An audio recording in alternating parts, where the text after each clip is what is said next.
Bueno, muy bien, de vuelta en Viva la Pepa, 14 minutos de las 5 de la tarde. Tenemos en línea a Diego Reynoso, que es director de la encuesta de satisfacción política y opinión pública de la Universidad de San Andrés. Hola Diego, Nico Yacoy, buenas tardes, gracias por atendernos.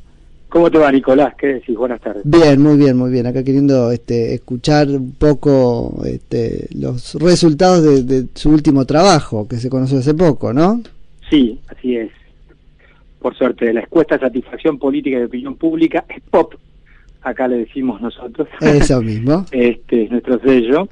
Y que, bueno, que mes a mes, desde hace 2 años, seguimos no es el POC, pero deja indicadores puntuales de la evolución de la opinión pública en relación con el gobierno y los principales dirigentes políticos del país. Así es. Che, ¿y qué nos puedes contar de eso? ¿La cosa cambia? ¿Hay una tendencia que se acentúa? Sí, el último mes lo que nosotros detectamos es que, bueno, desde hace un año el gobierno viene perdiendo mes a mes respaldo en la opinión pública en términos de satisfacción y aprobación. Así es. Pero este último mes se amesetó, o sea, a mi modo de ver, tocó, digamos, su piso. El agua bajó hasta, digamos, a tocar la fosa, digamos, ¿no? Es decir, se estabilizó ahora la satisfacción en 20, 19, 20%. Ajá. Y la aprobación en el 37%, por ahí. De modo que entonces, después de venir todos los meses, sistemáticamente desde hace 12 meses cayendo, este fue el último mes en que no cayó. Claro. Entonces, consideramos que, bueno, probablemente sea, digamos, ¿no?, el piso o el núcleo duro, o como se le quiera llamar, del apoyo a Cambiemos. Claro, es como, alcanzó su, ¿qué sería? Su piso, digamos. Sí, el núcleo duro, se suele llamar en términos, desde el punto de vista del core, ¿no? El núcleo, okay. Hardcore, ¿no? Sí. El núcleo duro. Es decir, el corazón, aquellos que van a apoyar al gobierno, pase lo que pase, digamos, ¿no? Claro. Porque no olvidemos que atravesó este año unos 3, 4 meses quizá de sus peores crisis, desde el punto de vista económico, una situación, una devaluación del 50%, así es. Una sensación de inestabilidad política, un encogimiento del gabinete, una fallida o al menos discutida o problematizada en la opinión pública reconversión de la coalición de gobierno que finalmente terminó en el constreñimiento, digamos, del número de ministros, sin expandirlo desde el punto de vista partidario al gabinete, pero bueno, el acuerdo con el FMI, claro. En fin, el tema del dólar, la inflación, pero sin embargo, digamos, hubo como un reflujo, ¿no?, de haber tocado el 19% de satisfacción, hoy el 20-21%, con un 37% de aprobación, con lo cual se dice más o menos que si bien hay una inmensa mayoría que no está satisfecha y que no aprueba el gobierno, pero que hay una minoría intensa, alrededor de un tercio, que independientemente de su nivel de satisfacción y de la aprobación del gobierno, lo sostiene y lo respalda. Claro, bueno, en eso pensaba un poco cuando te preguntaba sobre si, bueno, vos lo llamaste core o qué sé yo, porque acá se da la particularidad de que, bueno, hay un núcleo duro que acompaña, aunque sea, no sé si tanto como tapándose la nariz, pero cuestionando fuerte, ¿no? Sí, fíjate que cuando le preguntamos si las elecciones fueran hoy, ¿a quién votaría? Yo no hago lo que hacen otros encuestadores de consultoras, que vuelven a repreguntar o ponen candidatos, que probablemente lo hagan porque sus clientes le piden ver escenarios, ¿no? Lo que yo hago básicamente es lo que se suele llamar voto genérico, es decir, por oficialismo o por oposición, ¿no? Y me da que un 28-29%, un tercio, digamos, casi un tercio, el electorado dice que va a votar a Cambiemos, y exactamente la misma proporción dice que va a votar a la oposición. Obviamente la oposición se abre en diferentes opciones, ¿verdad? Pero ¿y el otro tercio? Hay un 35%, o sea, más que un tercio, que todavía no sabe, como es lógico, obviamente, porque falta un año para las elecciones. Pero ni siquiera sabe si así de amplio, digamos, si oficialismo u oposición. Exactamente, y los que no saben también. Obviamente, cuando le preguntás a los que no saben, se vuelven a partir en casi exactamente la misma proporción. Claro. Pero en principio yo publico solamente la primera respuesta, no hago proyecciones, primero porque no tiene mucho sentido. Hoy cómo sería un balotaje entre Cristina y Macri, 52-48, salvo que uno esté haciendo, viste, algún instalando algún tema. Bueno, te iba a decir, tiene más que ver con eso, con forzar un escenario que con auscultarlo y nada más. Exactamente. Desde el punto de vista analítico no tiene mucha utilidad. Desde el punto de vista estratégico probablemente sí lo tenga. Sí, seguro. ¿Y qué te pasa con los actores que hay ahí dando vueltas? Vos viste que hace un día, digo, ¿qué te pasa a vos o en general qué plafón social, no ves que hay para abordar exitosamente esas propuestas como la de Argentina Alternativa, así se llama, ¿no? Alternativa Argentina. Sí, por ejemplo, yo lo que vi es que justamente los que ya vienen registrando desde hace un tiempo, pero que se consolida el aumento de imagen positiva de los que podían andar por ese espacio, ¿no? Ajá, mira. Me refiero a Juan Manuel Urtubey, Sergio Massa mucho más lentamente y más abajo, y Roberto Lavagna, que si bien no se sacó la foto, digamos, ¿no?, en esa mesa, podría estar dentro de ese espacio, sí, ¿no?, de así le dice el peronismo perdonable, o no. Ah, perdonable. Porque lo llama así. Él lo llama, mirá, claro. Vos. Bueno. Es interesante porque supone la conciencia de cosas mal hechas que requieren. Probablemente, por ¿no?, eso, pero él lo llama de esa manera perdón, eufemísticamente, ¿no? Como que bueno, con el que sí, con el que los otros dialogan. Ellos sí, el caso de Urtubey mejoró bastante, viene mejorando, digamos, pero lo que su problema de Urtubey es que tiene una falta de conocimiento, claro, en la opinión pública, ¿no? Claro. Todavía no está. Lo cual es una ventaja porque el hecho de que todavía no te conozca gente te da un margen todavía para poder seguir mejorando tu potencial share, tu potencial proporción, claro, digo, claro, en la opinión pública. No se cumple eso de que... Porque Massa es muy conocido, claro, y bueno, lo que él tiene que convertir el rechazo en aprobación, algo que es más difícil, ¿no? Porque es más difícil convertir el desconocimiento en opinión positiva que el rechazo en aprobación, ¿no? Totalmente. Ahora uno podrá decir si vale para la política eso del refrán, ¿no? De que como era más vale malo conocido que bueno por conocer, una cosa así. Pues suele pasar porque muchas veces, y eso también hay que aclararlo, te agradezco hacer acá el pie, Nicolás, porque que tener imagen positiva no necesariamente significa tener votos. Claro, total. Sí. Hay políticos y políticas, más de polítiques, como se llama, ¿no? Que tiene imagen positiva, pero no tienen votos, y hay políticos que quizá tienen más negativa que positiva, pero la positiva que tienen, aunque sea poca, son votos. Claro. ¿No? El caso de Cristina Fernández es claro eso. El cuarto de opinión positiva que ella tiene son votos seguros, digamos, sí, ¿no? Sí, eso es fuerza. Sí, exactamente.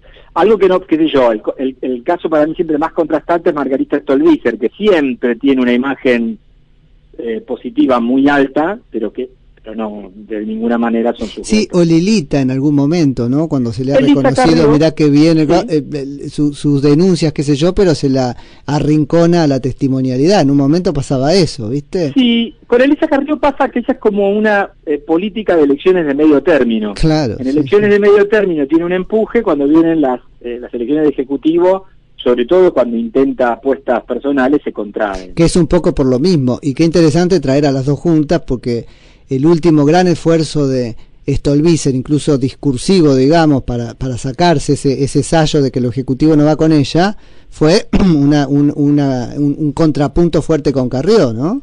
Tengo que ir a otro lado porque lo nuestro es una opción de poder real, dijo en un momento. Sí, y en este momento yo no sé si es una opción de poder, pero como si Lilita no hubiese hecho una opción de poder real también en paralelo, desconocida en la historia política de Carrió. Sí. Sí, claramente es una crítica a Carrió, exactamente. Sí. Eso, ¿Qué te pasa con Lavagna como fenómeno? Porque es muy interesante, en el silencio construye su fortaleza. Una imagen positiva, porque creo que ha quedado en la memoria colectiva dos cosas, ¿no? Bueno, la salida de la crisis con Duhalde, y probablemente la disputa, la pelea, la separación, como quieras llamarle, con Néstor Kirchner, sí. Hoy capitaliza favorablemente a él, digamos, claro, ¿no? De los primeros. No puede hacer como los que se pelearon al final, digamos, ¿no? No puede capitalizar el antagonismo. Él sí lo capitaliza porque claramente, digamos, se maneja como una coherencia, se lo ve como una persona sólida y coherente. Ahora, lo que me pasa con Lavagna, así como me lo preguntaste vos, ¿qué me pasa con Lavagna? ¿no? Digo que claramente es eso, pero una candidatura presidencial exige estar en un estado físico, en una salud emocional, psíquica y física extraordinaria para poder afrontarla. Claro. Y la edad es algo que me parece que sí, no es menor en una campaña. Lavagna es una persona que da cansado cuando lo ves, ¿viste? Por eso, entonces... Independientemente, yo no sé claro, qué edad tiene. Entonces me parece que, yo creo que él también debe ser consciente de que, bueno, que una candidatura presidencial, sobre todo como la que se viene, porque es... Mauricio Macri puede estar muy abajo, ¿se entiende? En la aprobación. Sí. Pero es su primer mandato, con lo cual, en primer mandato siempre tenés un plus. Asumamos que la democracia argentina ya se empezó a normalizar un poco, y entonces en primer mandato vos corres, a pesar de que estás abajo, siempre con un potencial plus de ser elegido, ¿no? Entonces, para ganarle a un presidente en primer mandato hay que hacer un esfuerzo adicional. Claro. Y ese esfuerzo adicional exige un esfuerzo físico y psíquico muy importante, ¿no? Sí, sin lugar a dudas. Y por último, respecto de esto, porque me gusta la charla, pero después nos metemos en algunos puntos de tu trabajo, que respecto de Massa, ¿no? Y sus posibilidades de, como vos decís, revertir su imagen o reconquistar el electorado, porque las dos o tres últimas veces que habló, uno podría pensar, terminó presa de su propio, ¿no?, discurso, que no sé si enamora precisamente. Claro, él fuga hacia adelante, ¿no? Y le pasa que choca con el campo, pero choca feo, ¿no? O va a Estados Unidos y el Fondo Monetario. Yo creo que también hay que pensarlo estratégicamente, ¿no? Porque uno nunca puede comunicar para todos los segmentos al mismo tiempo. Y muchas veces lo que puede ser un choque con un segmento puede ser capitalizar en otro segmento. Segmentó mal igual acá, porque el choque con el campo, el choque con la minería sí, de hecho es una beta, valga la metáfora, ¿no? Es una beta que el Frente Renovador explotó mucho, pero el campo es otra cosa. Puede ser, pero si hay algunos sectores urbanos, aparte hay sectores que son, digamos, que no tienen una buena imagen del campo. Claro, pero ese sector acá permite. Él puede intentar o hacer pie. Pero como un dirigente nuevo va a crear, va a construir sobre semejante grieta. La Argentina que viene es una Argentina integrada necesariamente. Hay un campo que revalorizarlo. Ahora depende de dónde saquen los votos. Entonces, bueno, pero es horrible lo que le aporta al sistema. Entonces, pero no necesariamente es grieta. Está planteando claramente una posición política respecto de cómo distribuir o de dónde sacar recursos, no a favor o en contra, digamos, ¿no? Sí, está bien, pero es otra vez esa idea, ¿no?, tan explotada de un campo que lo tiene todo, la vaca atada y qué sé yo, y que no es real. Sí, bueno. Sino que diga tal o cual exportadora, ¿entendés? Ese es el terreno de la opinión, yo en este terreno no me meto.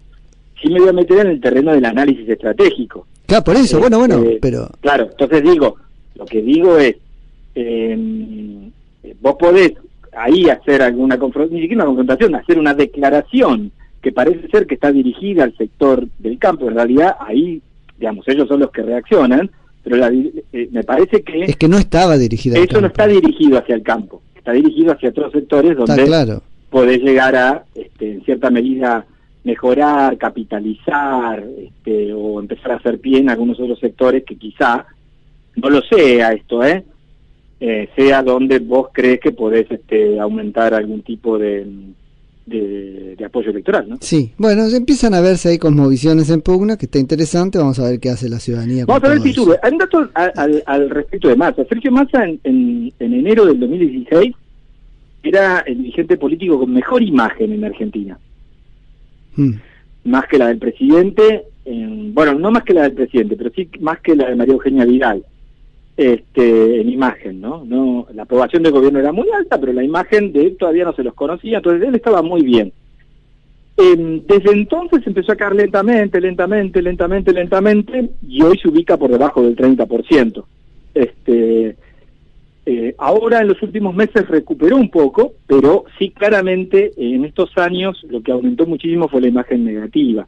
Claro. Yo creo que el silencio a él lo corrió estratégicamente de la disputa, pero no contribuyó a un mejor posicionamiento. Mirá qué interesante, qué interesante, porque hay ahí la tesis de Durán Barba, y probablemente sea también opinión, pero te la comparto, de que no tengo entendido que juega un poco con dejen correr a Massa que choca solo cuando habla, ¿sí? Es un momento de Massa en el que fuga hacia adelante y es Massa. Por eso te traía lo del campo con esa descripción, porque lo vi siendo Massa, que es en definitiva una especie de autoboicot. Puede ser, desde luego, eso puede ser que tenga razón. Y eso pasa. Fíjate. Lo que pasa es que en estos meses que no corrió también bajó. Claro, bueno, eso es lo novedoso. Sí, totalmente. Qué encerrona, ¿no? Pero bueno, así es. Che, y contame sobre la imagen de ministros. Veo que lo que me diste fue el gabinete condensado, ¿no? ¿Cómo es que le dicen? El corto, ¿no? El corto, sí. No, pero, compactado, así le dice el gobierno, compactado. Compacto. Eso, sí. Bueno, siguen siendo los de siempre, además que bueno, ahora son menos, ¿no? Pero sí, claro, sí.